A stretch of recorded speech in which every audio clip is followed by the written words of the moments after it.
Dari hari pertama sebenarnya Paus Fransiskus tiba di Indonesia, banyak momen yang begitu mengesankan, mengejutkan kita semua. Seorang kepala negara Vatikan dikenal dengan sosok yang sangat sederhana sekali. Saya ingin pandangannya dari bapak-bapak yang ada di sini dengan Romo Beri, dan juga Pak Kiai Saat. Hari Selasa tiba kita kaget karena Paus di Bandara Suta tidak menggunakan jet pribadi. Bahkan mobilnya bukan mobil mewah atau mobil standar pejabat negara. Apakah memang sosok Paus dari setiap periode selalu menunjukkan kesederhanaan dari Romo Beri terlebih dahulu? Ya Mas Andro, memang itu fakta itu menarik perhatian sejumlah pihak yang sempat saya kenal, termasuk sopir taksi. Mereka mengatakan sama saya, loh Romo, kenapa Paus naik mobil Innova? Ya? Dari Malang ke Surabaya, kemudian di Jakarta juga, dari bandara ke Hayamuruk, hal yang sama kami perbincangkan. Nah, ini dua contoh di mana saya merasa kesederhanaan seperti begini mungkin ya semakin langka ditemukan, sehingga menarik perhatian. Itu di satu pihak.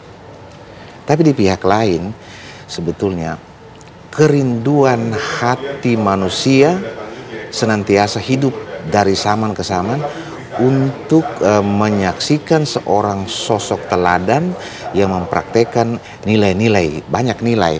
Salah satunya nilai bersahaja, sederhana, seperti itu. Saya pikir pada titik ini itu orang melihat kenyataan ini sebagai sesuatu yang sangat menarik. Padahal itu dua sopir yang saya tumpangi mobilnya itu tidak beragama Katolik seperti saya. Nah, sama mungkin dengan Pak Saat, kebetulan mereka beragama Muslim. Tapi kekaguman itu muncul.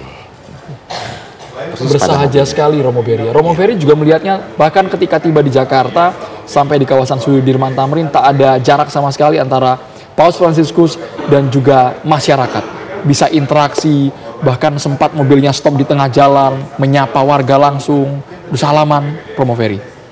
Ya, mungkin harus diingat bahwa sebetulnya ini bukan di sini, bukan gimmick, bukan dalam rangka memperlihatkan, tetapi memang kebiasaan beliau. Ya, jadi waktu beliau masih jadi uskup di Argentina, misalnya naik kendaraan umum, dan selama jadi uskup dari Paus seperti itu selalu memilih memang mobil yang paling sederhana.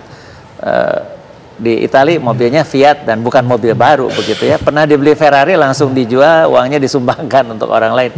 Jadi ini kebiasaan beliau termasuk duduk di depan, membuka jendela meskipun Jakarta panas dan sebagainya, sebetulnya bukan sesuatu yang khusus, tetapi sudah menjadi kebiasaan beliau sejak dahulu kala gitu. Jadi ini bukan memperlihatkan, tapi memang begitulah beliau, seorang yang sederhana dari dalam. Oke. Kita minta pandangan dari pemuka lintas agama juga, dari Pak Kiai Saat melihat kedatangan Paus Fransiskus ke Indonesia. Sebelum kita nanti masuk ke substansi pidatonya. Ya. Yang pertama seperti disampaikan oleh Ketua Umum kami, Profesor Haidar Nasir, ya kami sekali lagi welcome. Dan tadi juga saya katakan pada Paus terkait dengan itu. Dan maknanya itu semuanya ya, bahwa bagi umat Islam ya, hubungan-hubungan seperti itu adalah bagian dari ajaran agamanya untuk saling menghormati satu sama lain. Ya. Yang kedua kemudian kaitannya dengan pilihan-pilihan yang tadi disampaikan, baik kaitannya dengan kendaraan dan sebagainya. Saya kira ketika jiwa seorang itu sudah pada posisi yang lebih tinggi dari kebanyakan manusia, itu relatif tidak ada hal-hal yang menjadi embel-embel untuk kemudian mendapatkan semacam kemuliaan-kemuliaan itu. Justru semakin melepaskan embel-embel ya, apakah itu pangkat, apakah itu fasilitas dan sebagainya, justru itu mencerminkan tentang keluasan jiwa seorang manusia. Dan toh kemudian kehidupan di bumi ini kan sifatnya sementara, ya, sementara.